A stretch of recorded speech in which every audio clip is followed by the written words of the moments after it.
guest here in studio is internet supervillain Milo Yiannopoulos, political commentator and author of the book Dangerous.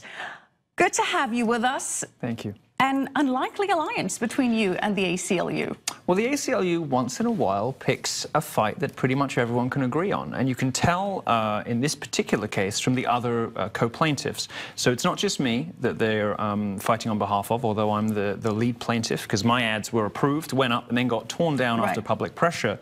But we're also including Peter in the lawsuit, who I think, of course, are deranged. And I wanted to do a press conference and show up in sort of fur, you know, and leather and all the rest of it. Some people who support animal rights wouldn't say that they're deranged, but... I think Peter is a bit deranged. You can love animals and still agree that Peter is deranged. But I'm happy to be co-plaintiffs with them because there's a larger principle at stake, something that hopefully all reasonable people can agree, which is that the government has no place determining what is deemed controversial and then banning that speech or those images from public consumption, from public view. And I believe some of those ads also include ads for a female contraceptive product that were also inappropriate and offensive. Well, it was a 10-week contraception pill, which a lot of people are going to find very uncomfortable to even think about. And I'm ferociously pro-life. I don't like the sound of it at all. I don't like Peter. I don't like Carafem. But there is a much more important principle at stake.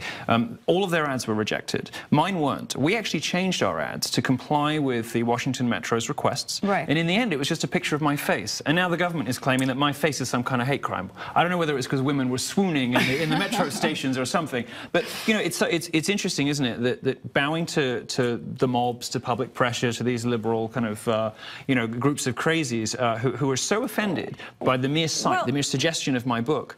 You know, the government shouldn't be doing that. Well, the ACLU are defending you and also going after some members of the government, going after some Republican senators, particularly Senator Orrin Hatch, for blocking people on social media. Do elected officials violate people's free speech rights when they block or delete their comments that are contrary or offensive? Well, I have some special insight into this as patient zero.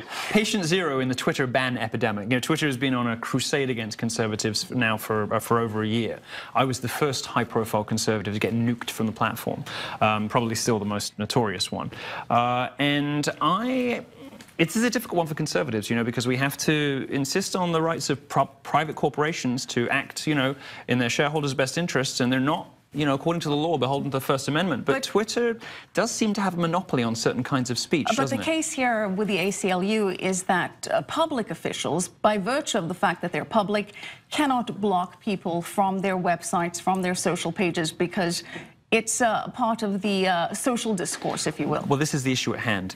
Does Twitter own so much of a monopoly on a certain kind of speech, or of speech in a certain sort of place, that public officials should be held to the same standards they would be if they were publishing from a government outlet?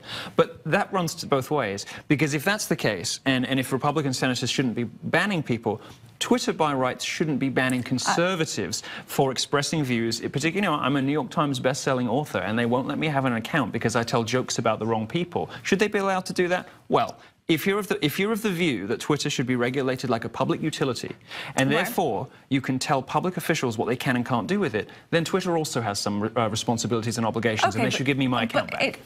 I'm not going to argue that point. I personally enjoyed your tweets, but at least somebody did. It's beyond not all of them. It's beyond Twitter, though. It's the concept of social media, and you know, you have the president tweeting. A lot of politics is now taking place in this space. So can the government now delete those texts? Can people of authority, elected officials, take back some things that they have said and that people have said that's negative about them? I just find it really difficult to raise enough outrage or care about any of this. I mean, who really cares about whether a representative's tweets are, you know, blocked a certain person? It's such a silly thing to be arguing about.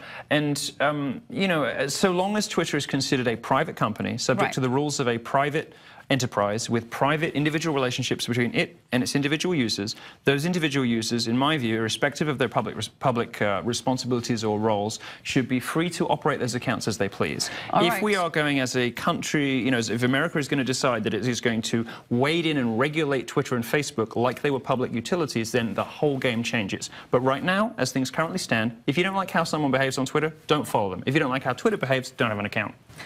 Well, speaking of free speech, it's very topical. We have that Nazi rally, neoconservatives, Ku Klux Klan, alternative right, white supremacists.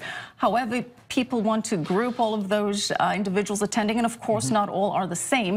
You have Airbnb refusing to accommodate. What do you make of that? Private company, they're within their rights to do so. And the rally, should the rally be held? People are saying it incites violence, it's hate speech. I don't believe in the concept of hate speech. As the Supreme Court has affirmed repeatedly, hate speech is just another kind of free speech. I want crazies from both ends of the spectrum to be out in full force. And the ACLU, which is defending me, previously defended somebody who is not like me at all, the KKK. You remember the Skokie? You know, the ACLU is good on this, you know, defending very, very far right and very, very far left extremes, authoritarians and anarchists.